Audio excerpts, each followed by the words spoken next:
नमस्कार दोस्तों, आपका अपने यूट्यूब चैनल टेक्नो गुरु में स्वागत है। आज हम आपके लिए टॉपिक लेके आए हैं कैलकुलेशन ऑफ द एसपीजीआर ऑफ रबड़ कंपाउंड। अगर आप इस चैनल पर नए हो तो चैनल को लाइक एंड सब्सक्राइब कर लें। तो स्टार्ट करते हैं। अभी हमारा पहला टॉपिक है जो कि calculation of SPGR. Calculation of SPGR of a compound. Basically ये जो हमारा फॉर्मूलेशन होता है, ये हमारा कोई भी रबड़ फॉर्मूलेशन है, उसका हम बैच वेट हो, एसपीजीआर हो या फिल फैक्टर हो, कोई भी चीज़ अगर हमने कैलकुलेट करनी है तो हम आपको इस चैनल के राही सबसे आसान और सही तरीका बताएंगे कि आप कैसे उसको कैलकुलेट कर सकते हो। तो ये हम आपके लिए एक एग्जांपल लेके आए हैं। ये हमने कुछ इंग्रेडिएंट लिए हुए हैं, तो स्टेरिक एसिड, जिंक, सल्फर, तो उसके साथ में हमने इनका वेट दिया हुआ है जो कि हमारा बेसिकली पीएचआर में होता है। पीएचआर क्या होता है? पीएचआर होता है पार्ट पर 100 ऑफ रबड़। तो उसके साथ में एसपीजीआर दी हुई है जो कि हमारे अलग अलग केमिकल की अलग अलग होती है।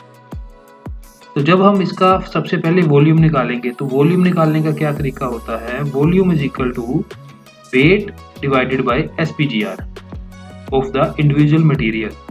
तो हम जैसे हमारे पास सबसे पहला मटेरियल है एसएस, उसका वेट है 100 और उसकी एसपीजीआर है 0.92। अगर हम इसका वॉल्यूम निकालेंगे तो 100 divided by SPGR is equal to 108.6। ऐसे हम सबका निकाल लेंगे तो हमारे पास लास्ट में टोटल वॉल्यूम आ गया और दूसरी साइड पे टोटल वेट आ गया। ठीक है, अब उसके बाद क्या है, हम दोनों को डिवाइड कर लेंगे वो कंपाउंड की एसपीजीआर निकालने के लिए। Total weight divided by total volume, तो हमारे पास एक वैल्यू आ गई x। लेट्स सपोज हम x को डिनोट करते हैं 1.34। एक हमारे पास डिजिट आ गया, नंबर ले लिया। नंबर से कैलकुलेट करना आसान है। फिर हम उसका बैच वेट निकालेंगे। फॉर एग्जांपल बैच वेट निकालने का तरीका है C into S into F. First है B is equal to batch weight, C is equal to capacity of the mixer and S is equal to SPGR of the compound and F is equal to fill factor, जो कि हम normal 60 to 70% लेते हैं। ये depend करता है हमारे mixer कौन सा है।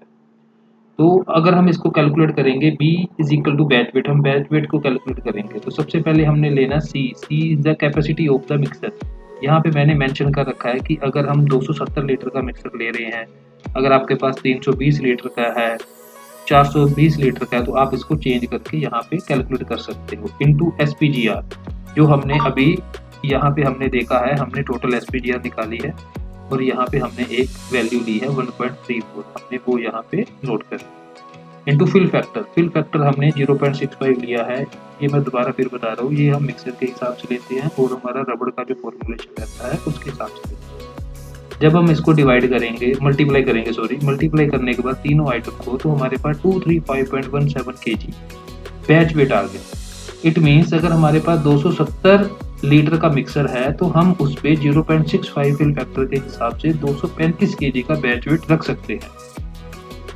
तो अगर हम इसको 235 से ऊपर रखते हैं या लो रखते हैं, उससे क्या इम्पैक्ट आता है? अगर हम मैक्सिमम फिल फैक्टर के ऊपर जाते हैं, अगर हमारा 270 केजी का मिक्सर है तो हम कहते हैं कि हम इसको 250 255 रख लेते हैं, तो उसका क्या होता है, हमारा डिस्पर्शन अच्छी नहीं होती, प्रॉपर मिक्सिंग नहीं होती, रैम नहीं अच्छे से बैठती, तो उसमें हमारा काफ़ी ज़्यादा नुकसान होता है। अगर हम कम रखते हैं तो हमारा वो आइडियल रहता है कि वो अपने आप ही घूमता रहता है और उसमें क्या होता है, heat buildup. Thank you for watching my channel Techno Guru. अगर आप इस चैनल पे नए हो तो आप इस चैनल को लाइक एंड सब्सक्राइब कर लीजिए। Thank you.